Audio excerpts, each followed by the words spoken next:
Good evening and welcome to tonight's special edition of JNT News. I'm here with my co-host Tim Chianca and my other co-host Justin Zilkowski. We are celebrating the bicentennial of the French Revolution, and to start us off we have Tim talking about Bastille Day. Thank you, Nick. Bastille Day was an historic event in the French Revolution. French Revolution pretty much started off. It was when the Third Estate of France attacked the prison to symbolize their hatred for French authority. And yes, it was symbolic to say we don't like you, French government. And it was the first step to French Revolution and the significance of this. Without it, there's no revolution. France isn't as we know it. And it's a holiday today, so it's the most important thing. This is their Independence Day. All right, Thanks, Tim. We'll be back with some more JNT news after this quick commercial break. Do you need weapons so bad that you're willing to raid a prison for them? Heck yeah! Then do I have the place for you? Introducing Louis Army. The doors are always open. And we have the best weapons for you for any occasion. Well, I don't want to pay too much for a weapon. Don't you worry, sir. This weekend only, you can get 2 weapons for the price of 1. And if you go to our website and use promo code weapons, you get 50% off and it's free shipping. Sounds great. Yes, it does. Come down to Louis Army. Welcome back as we have Justin talking about the Women's March. Okay, thanks, Nick. The Women's March on October 5th, 1789, also known as the October March, is an event very historical to the French Revolution where 6,000 Parisian women marched to Versailles with weapons, and they're just very mad. The angry mob killed 2 guards, and it was a 24-mile round trip. This event was a defining moment in the French Revolution. It took the king and queen out of power and it allowed them to draft a new government. That's all I got with the Women's March. Back to you, Nick. Hey, thank you. I was recently at Georgetown University. We interviewed a relative of the Women's March participant. Here is that interview.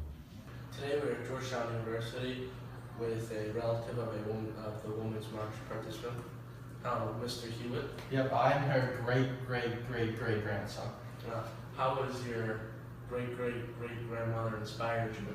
Well, it's just amazing. I just see her acts of courageousness and wants she's going to fight for her rights. It just inspires me to do anything I can to make my life or other people's rights better. No matter who's at the top, I'll just go there and get it done. Cool. Are you an avid women's rights supporter? I'm for it, but I'm not going to go like crazy, all the marches and stuff. Like, I don't know if I'm into that stuff because I like to peacefully say, other stuff like let's get women's rights. I'm very for it. I'm against people who don't believe it, but I'm not going on riots and stuff. Alright, how did you find out she was you were related to her? Yeah, well, stories passed down generations to generations. Like she told her kids told their kids, just a huge moment in my family's life. And passed down generation to generation. Alright, thank you. Alright, you're welcome. Yep, thank you. You're welcome.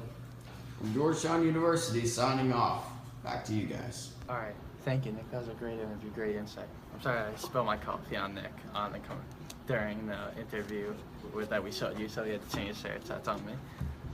Alright, thank you, Tim. And it's alright that you spilled coffee on me, even though you ruined my nice shirt. Why don't you just give us some facts on the Reign of Terror? Alright, Tim. So we're going to go to the Reign of Terror now.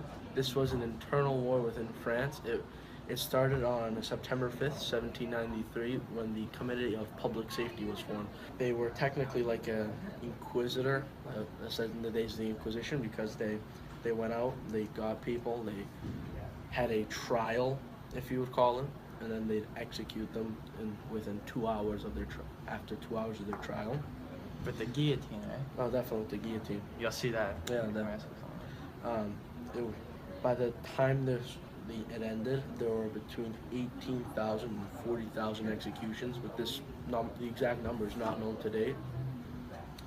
Because the Committee of Public Safety were not following any due process rights. It kind of takes what they were fighting for and kind of makes it for nothing, because And after the reign of terror in this internal war, this had changed the minds of the people of France, which made them realize that violence isn't the answer to solving their problems. Thank you. That was the reign of terror. We're going to go to commercial break.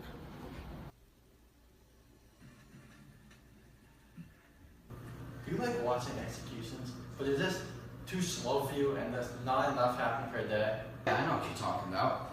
I know your problem, and many people feel this way. So you need to come down and watch executions on the guillotine. They are quick, and you'll see many throughout the day. Sounds very efficient. Where did this contraption come from? Dr. Guillotine. Yes, 'tis my invention. It swiftly beheads people very efficiently. You can even get like 100 people done a day. I'm very proud of my invention. I like it, and I know you will too. Hanging people on the gallows is old news. The guillotine is what people really want to see. Go down to your local town square and see the guillotine in action. Right? Guillotine is something, right? It really is. It's Yeah. quite amazing. Unbelievable. Alright, welcome back to JNT News. Our next topic is the Napoleonic Wars. Napoleon was born in Corsica, which was a breeding ground for soldiers, so it really helped him there. He was able to go to military school at age 9, and Justin, you want to talk about the Egypt Wars? Yeah, I do, Tim. So Napoleon, like Timmy said, he was a great war general, just all around, just a great guy. He, the first year, he tried to invade Russia. Huge mistake. Definitely. It was terrible. See, Russia's a big country. It's cold. Climate can reach to the -40s in some places, and maintaining resources was just very hard. You know, it was just a long distance from Russia to France, and it was just overall just a bad idea because only 10,000 out of the 400,000 survived the trip. Nick, you want to talk about a 100 days in Battle of Waterloo? I will. After Napoleon invaded Russia, he was such an embarrassing figure now to France. He was eventually exiled to Elba, which is an island off of the coast of Italy. And on that island, he was given about 1,000 troops. You know, he still wasn't a bad guy. He was still pretty liked to most people. So he was there for a couple of months, and then he decided to go off the island and try and take back France. He does is he uses his cleverness and his wit, and he gets these troops to join him and go to fight against the Emperor of France. And eventually he got to France, and it ended in one epic showdown called the Battle of Waterloo. This is the last battle of Napoleon, which he lost.